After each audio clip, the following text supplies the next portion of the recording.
தீவனமும் போட்டுக்கலாம், தண்ணியும் ஊற்றிக்கலாம். 2 பர்பஸ்க்குமே பயன்படுற மாதிரி ஒரு தீவன தொட்டி வந்து பரிசாக கொடுக்குறோன்னு முன்னாடி பதிவில் எல்லாம் சொல்லியிருந்தோம். அதை வந்துட்டு இந்த பதிவில் கமெண்ட் பண்ணுறவங்களுக்கு தான் கண்டிப்பாக கொடுக்க போகிறோம். யார் வின்னருங்கிறது லாஸ்ட்டாக ஃபில்டர் பண்ணி எடுக்க போகிறது இந்த பதிவு தான். எல்லாரும் வீடியோ ஸ்கிப் பண்ணாமல் பாருங்க, என்ன சொல்கிறேங்கிறத பண்ணுங்க. மெயினாக கமெண்ட் தான் பண்ண சொல்லுவேன். கமெண்ட் பண்ணணும். நம்ம வாட்ஸ்அப் சேனலில் ஜாயின் பண்ணணும். சேனலோட லிங்க் டிஸ்கிரிப்ஷனில் இருக்கு, ஜாயின் பண்ணிக்கோங்க. யாருக்கு வேணாலும் கொடுப்பேன்.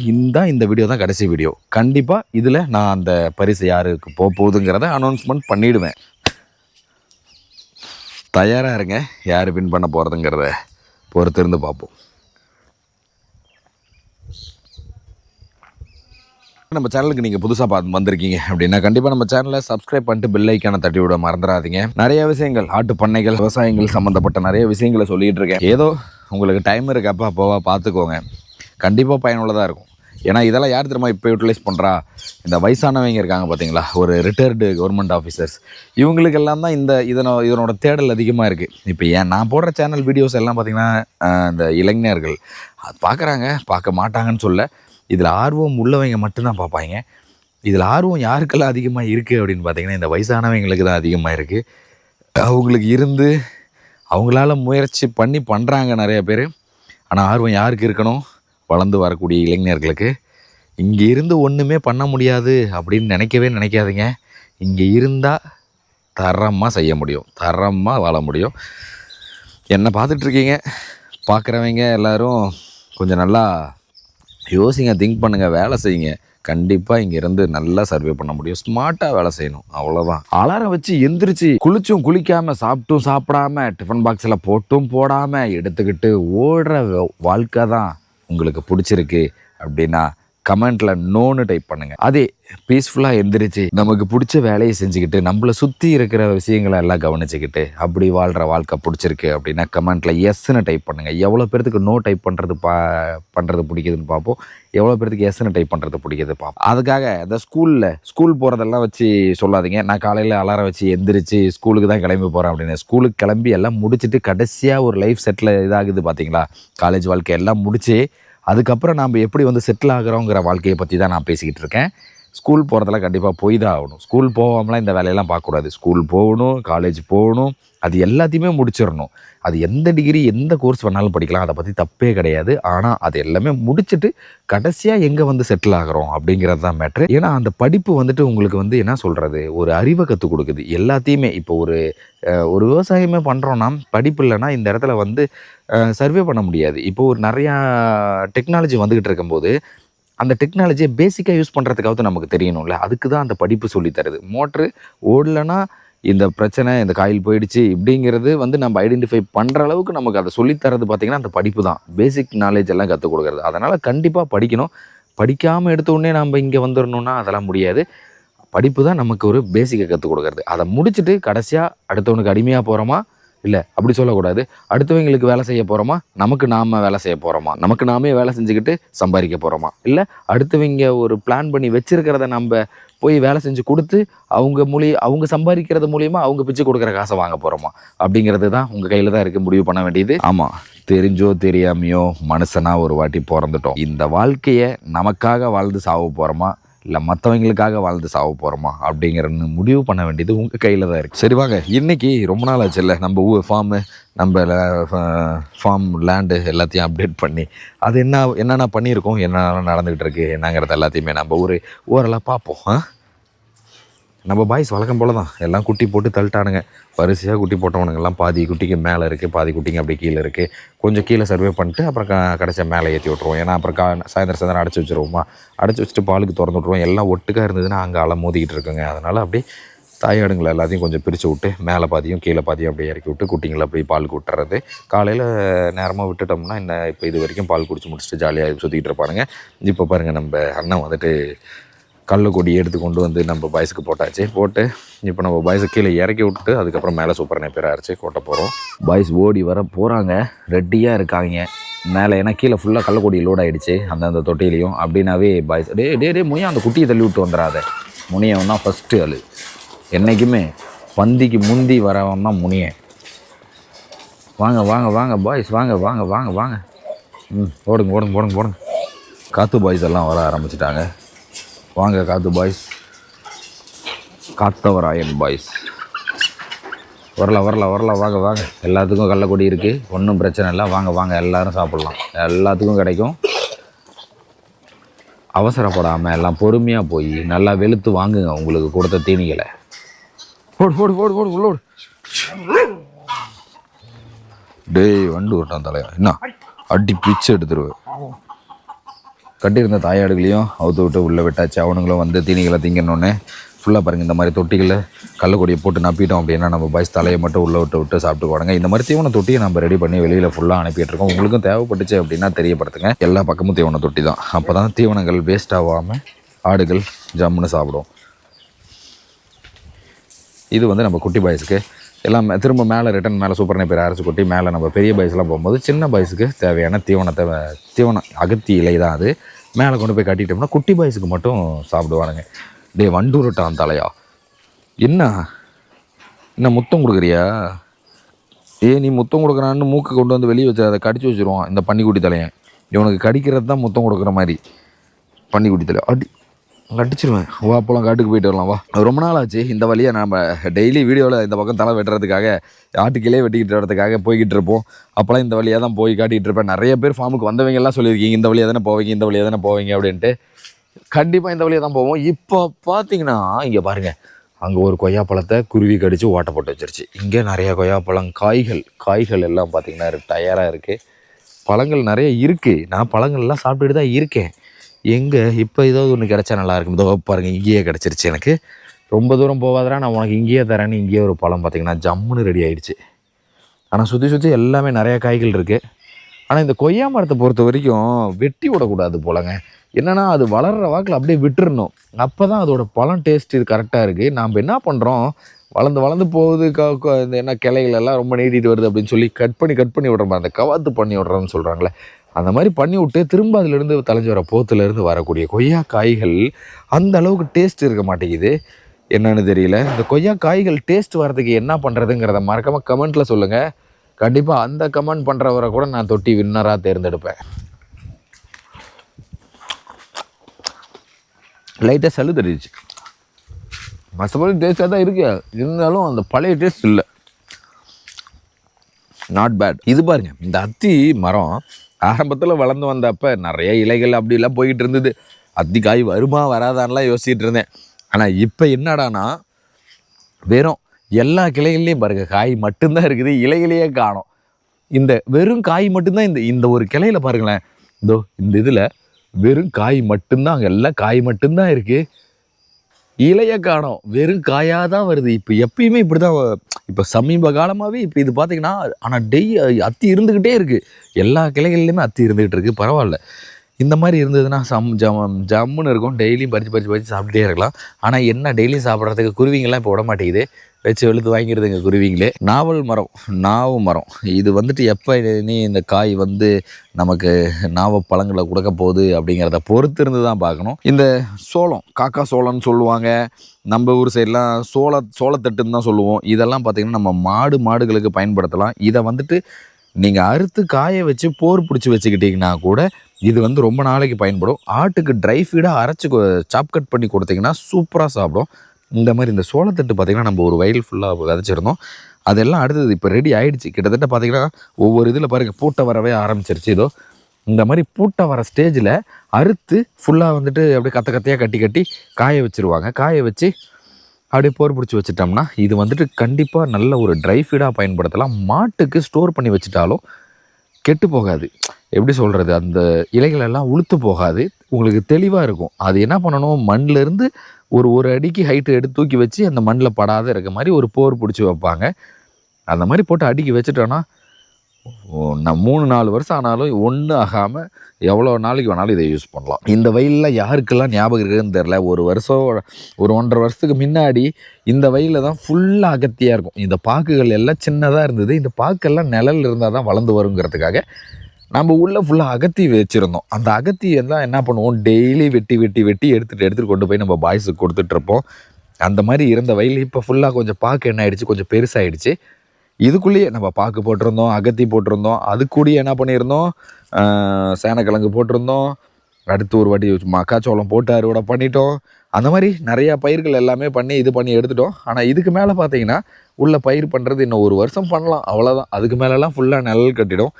பாக்கு நல்லா வளர்ந்துருச்சுன்னா, நிழல் ஆகிடுச்சுனாவே மற்ற பயிர்கள் வளர்ந்து வர எதுவாக இருக்காது.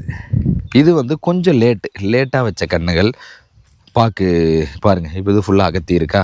அகத்தி எதுக்காகனா இது நல்லா வளர்ந்து வரணும் அப்படிங்கிறதுக்காக. ஏன்னா நிழல் இருந்தால் தான் பாக்கு நல்லா தளைஞ்சு வரும்.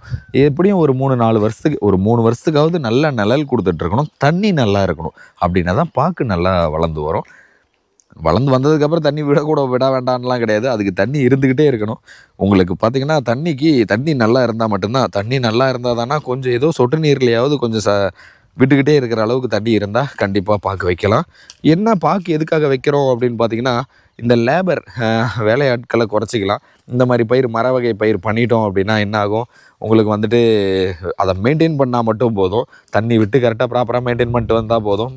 காய் வர நமக்கு வந்து பறிச்சுட்டு போயிடுவாங்க. அப்புறமேட்டுக்கு நம்ம அதை அப்படியே குத்தகை விடுற மாதிரி விட்டு நம்ம இது பண்ணிக்கலாம். பெருசாக இந்த களை வெட்டுறதோ, இந்த மருந்தடிக்கிறது, இந்த மாதிரி ரெகுலராக அந்த ஆளுங்களுக்கு கொடுக்கக்கூடிய வேலைகள் எல்லாம் இருக்காது. ஏன்னா ஆளுங்கள்லாம் வரது இப்போ ரொம்ப டிமாண்ட் ஆகிடுச்சு.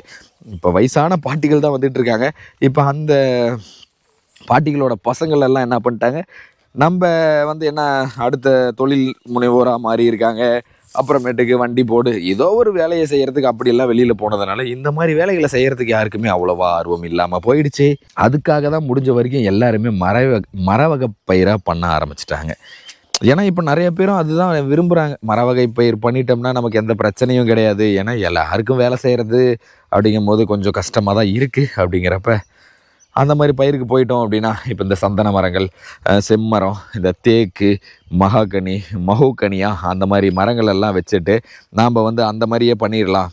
அந்த மாதிரி மர வகை பயிராக பண்ணிட்டோம் அப்படின்னா வச்சுக்கோங்களேன், நம்ம பெருசாக எந்த ஒரு இதுவும் இல்லை. தண்ணி விட்டுக்கிறோம், தண்ணி விட்டு அதை மெயின்டைன் பண்ணிட்டு வரோம், அவ்வளோதானோ தவிர மற்றபடி எந்த வேலையும் இல்லை.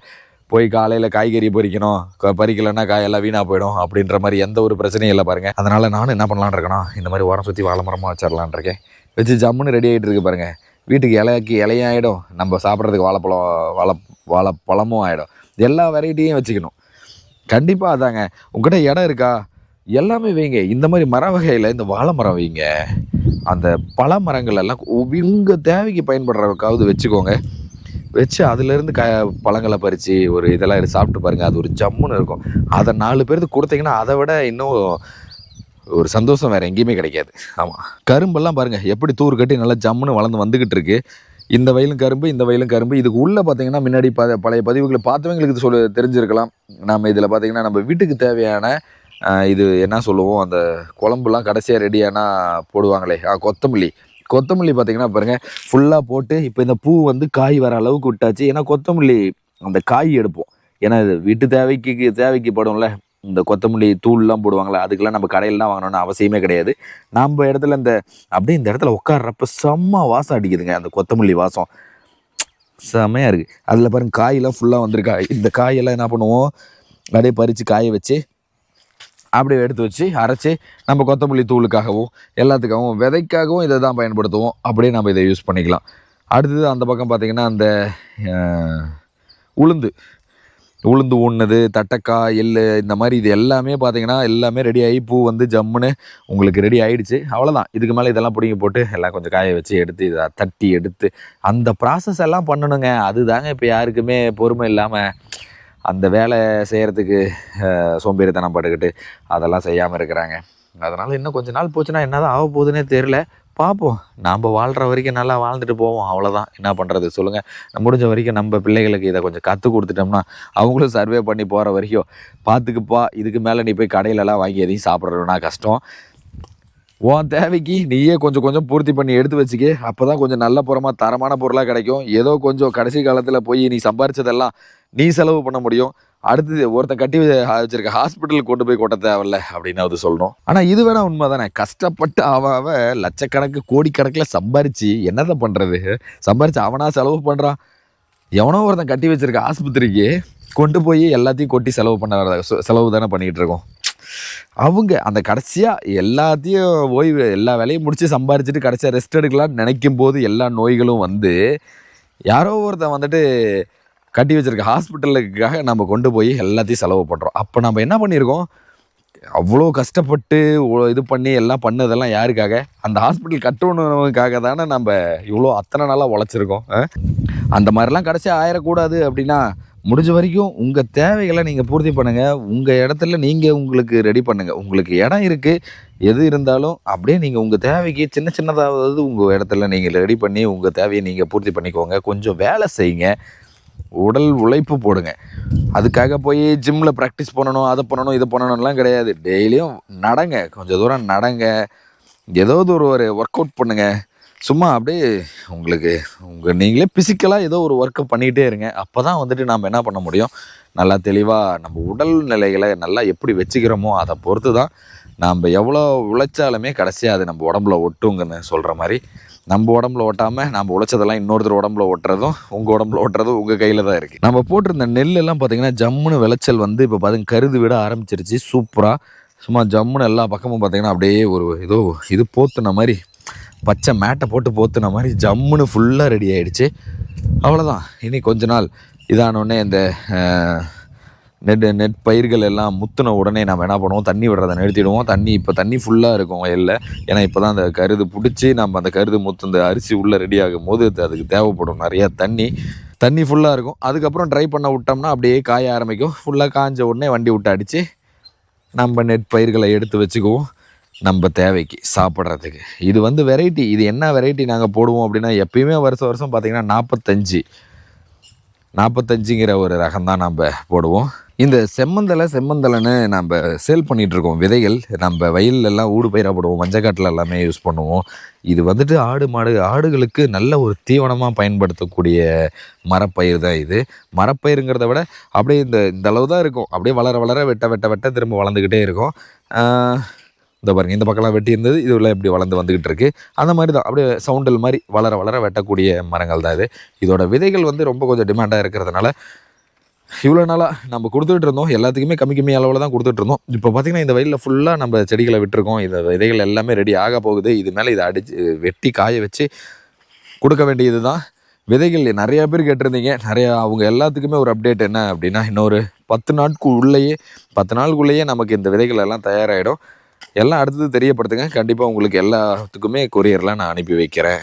அதே மாதிரி நம்மக்கிட்ட விற்பனைக்குள்ள பொருட்கள் என்னென்ன இருக்குது அப்படின்னு பார்த்தீங்கன்னா, விதைகளில் சவுண்டல், அகத்தி, வேலி மசால், குதிரை மசால், சம்மந்தல, கோயவஸ் 2931 இதெல்லாம் விதைகளில் இருக்குது. கரணைகளில் சூப்பர் நேப்பியர் பின்னாடி இருக்குது பாருங்கள், சூப்பர் நேப்பியர், மல்பரி அங்கே இருக்குது, அதை நான் அப்புறம் காட்டுறேன். அந்த மாதிரி கரணைகள் இருக்குது. நாத்தாவும் எடுத்துக்கலாம். மற்ற எந்த இதுனாலும் உங்கள் தெரியப்படுத்துங்க. டிஸ்பிளேல தெரியிற நம்பரை கான்டாக்ட் பண்ணி சொல்லுங்கள். தரமான விதைகளும் கரணைகளும் வாங்கி நல்ல முறையில் பயிர் பண்ணி உங்கள் கால்நடைகளுக்கும் கொடுத்து பயன்பெறுங்க. அதே மாதிரி பார்த்திங்கன்னா, நமக்கு அந்த தீவனம் போடக்கூடிய தொட்டி எஸ்எஸ்சில் ரெடி பண்ணிகிட்ருக்கோம். அதுவும் கொடுத்துக்கிட்டு இருக்கோம். தரமாக வாங்கி எல்லாமே தரமாக நாம் எப்படி அந்தளவுக்கு அப்டேட் ஆகி இருக்கமோ அந்தளவுக்கு நாம் வளர்த்தக்கூடிய நாம் பண்ணக்கூடிய வேலைகள்லேயும் அப்டேட் ஆனால் தான் நம்ம அடுத்தடுத்த லெவலுக்கு போக முடியும். நாம் பழைய மாதிரியே இருந்தோம் அப்படின்னா அது அப்படியே தான் நம்மளை கொண்டுட்டு போகும். கொஞ்சம் கொஞ்சமாக நம்ம ஏதாவது ஒரு அப்டேட் பண்ணிக்கிட்டே இருக்கணும். பண்ணினா தான் பார்த்திங்கன்னா நம்ம இந்த இடத்துல இருந்து சர்வே பண்ண முடியும். ஓகே, சூப்பர் நேப்பியர் பாருங்கள் எப்படி எந்த அளவுக்கு. இது வந்து இந்த வயல் வந்து இப்போ கட்டிங் ஒரு நான் 3-4வது கட்டிங்காக இருக்கும்னு நினைக்கிறேன். அப்படியே செம்மையாக தூர் கட்டி வரும். ஜம்முன்னு அப்படியே வயலை ஃபுல்லாக போத்திடும். நம்ம வெட்டி நம்ம ஒரு காலுக்கு இன்னொரு காலுக்கு 3.25 அடி கேப் போட்டிருக்கோம். அப்படியே நடுவில் டிராக்டர் நம்ம அருணாள்கிட்ட கூட்டிகிட்டு தான் உள்ளே எடுத்துகிட்டு போய் நம்ம அந்த தளவுக்குலாம் போகும்போது வெட்டி எடுத்துகிட்டு வருவோம். இது உள்ளே போகிற அளவுக்கு அந்த 3.25 அடி கேப்பு. இப்போ இந்த வயலில் வெட்டி பார்த்திங்கன்னா இதில் விதைக்கரணை இருந்தது. வெட்டி பார்த்திங்கன்னா ஒரு 10 நாள் தான் இருக்கும். 10 நாளுக்குள்ளே தான் 10 நாள் இருக்கும். அதில் பாருங்கள் எந்த அளவுக்கு ஃபுல்லாக கேப்பை மூடிடுச்சுன்னு. நடுவில் ஒன்றுமே எது தெரியாத. எப்படிங்க உங்கள் வயல் மட்டும் பில்லு இல்லாமல் மெயின்டைன் பண்ணுறீங்க? நிறைய பேர் கேட்டிருக்கீங்க. அது என்னன்னா, நம்ம இது வெட்டுறப்பயே 1-2 இருக்க பில்லையும் ஆள் விட்டு பிடுங்கிட்டு அதான் ஒரு 10 நாளில் என்ன ஆகும்னா இந்த மாதிரி பாருங்கள் கேப்பே தெரியாத அளவுக்கு ஃபுல்லாக வந்து அந்த இலைகள் முடிக்கும். நிழல் வந்துருச்சுனாவே அடுத்தது கீழே இருக்க விதையை வந்து முளைக்காது. என்ன தான் இதானாலுமே நிழல் போயிடுச்சுனாவே என்ன ஆகும், அந்த பில்லுலாம் முளைச்சி வெளியே வர முடியாது. அவ்வளோதான். அந்த மாதிரி தான் மெயின்டைன் பண்ணிக்கிட்டே இருக்கணும். நம்ம தரமாக மெயின்டைன் பண்ணோம் அப்படின்னா நீட்டாக ஜம்முன்னு ரெடி ஆகும். இந்த மாதிரி நம்ம சொல்கிற மாதிரி இந்த வீடியோ நிறையா போட்டிருக்கேன். சூப்பர் நேப்பியர் நடவு முறை எப்படிங்கிறத பற்றி. அதை பற்றி தெரிஞ்சுக்கணுன்னா கண்டிப்பாக நம்ம வீடியோவில் போய் பாருங்கள். பின்னாடி நிறைய வீடியோஸ் போட்டிருக்கேன், அதை பற்றி தெரிஞ்சுக்கோங்க. அப்படியே இந்த சைடு திரும்பினோம்னா இங்கே பார்த்தீங்களா ஃபுல்லாக மல்பரி. இந்த பனிக்காலம் முடிய போகுது. அதனால் பனிக்காலத்தில் டைம்லலாம் என்ன ஆகும் அப்படின்னா க்ரோத் வந்து கொஞ்சம் ஸ்லோவாக தான் இருக்கும். அதுக்காக தான் நம்ம என்றைக்குமே வந்துட்டு ஒரு கால்நடைகள் இந்த இதுக்காக பயிர் பண்ண போகிறோம் அப்படின்னா அது என்ன பண்ணணும் அப்படின்னா, நீங்கள் வந்துட்டு ஒரு 10 ஆடு வாங்குறீங்கன்னா 10 ஆட்டுக்கு நீங்கள் தேவையான அளவை விட ஒரு 15 ஆட்டுக்கு தேவையான தீவனங்களை நீங்கள் பயிர் பண்ணி வச்சுக்கணும். அப்படி வச்சுக்கினா மட்டும்தான் எல்லா டைம்லேயுமே உங்களுக்கு வந்துட்டு தீவனங்கள் கொடுக்கறதுக்கு கரெக்டாக இருக்கும். அதை விட்டுட்டு நான் 10 ஆட்டுக்கு 10 ஆடு அளவு தான் தீவனத்தை ரெடி பண்ணோம்னா எல்லா டைமும் ஒரே மாதிரியே க்ரோத் இருக்காது. பனிக்காலத்தில் க்ரோத் ஸ்லோவாக இருக்கும், வெயில் காலத்தில் தண்ணி விட்டோம்னா க்ரோத் ஒரு மாதிரி இருக்கும். அந்த மாதிரி மாற்றி மாற்றி வளர்ச்சிகள் இருக்கிறதுனால உங்களுக்கு வந்து கரெக்டாக அப்போ தான் வந்துட்டு ஈல்டு பர்ஃபெக்டாக கிடைக்கும். அதுக்கு தகுந்த மாதிரி நம்ம என்ன பண்ணணும், தீவனங்களை பயிர் பண்ணி வச்சுக்கணும்.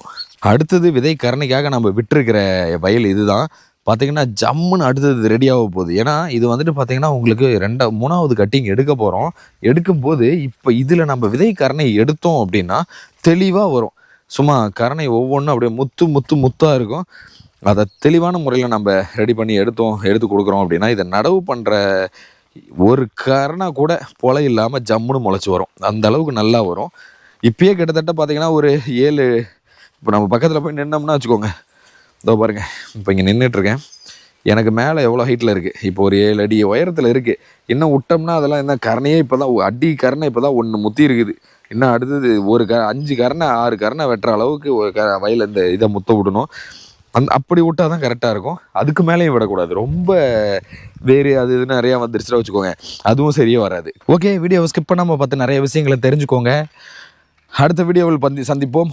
இதில் என்ன விஷயம் சொல்ல வரேன் அப்படின்னா, நீங்கள் கமெண்ட் பண்ணுங்கள். மறக்காமல் நம்ம வாட்ஸ்அப் குரூப்பில் இது சேனலில் போய் ஜாயின் பண்ணிக்கோங்க. யார் வின்னருங்கிறத இந்த வீடியோவில் பார்ப்போம். கண்டிப்பாக கமெண்ட் பண்ணுங்கள். நிறைய கமெண்ட் வந்தால் தான் வின்னரை சூஸ் பண்ணுவேன். போட்டியாக இருக்கணும், செம்மையாக இருக்கணும். 3000 மதிப்புள்ள பொருள் கிடைக்க போகுது. ஒன்றும் பண்ணுறதில்ல, வெறும் கமெண்டை டைப் பண்ணி போட போகிறோம், அதில் கிடைக்க போகுது. Okay, all the best. நன்றி, வணக்கம். அடுத்த பதிவில் வின்னரோட என்னங்கிறத சந்திப்போம். இன்னும் கொஞ்சம் நான் நிறைய காட்டாமல் இருக்கேன், அதையும் காட்டிடுறேன். ஓகே, அடுத்த பதிவில்.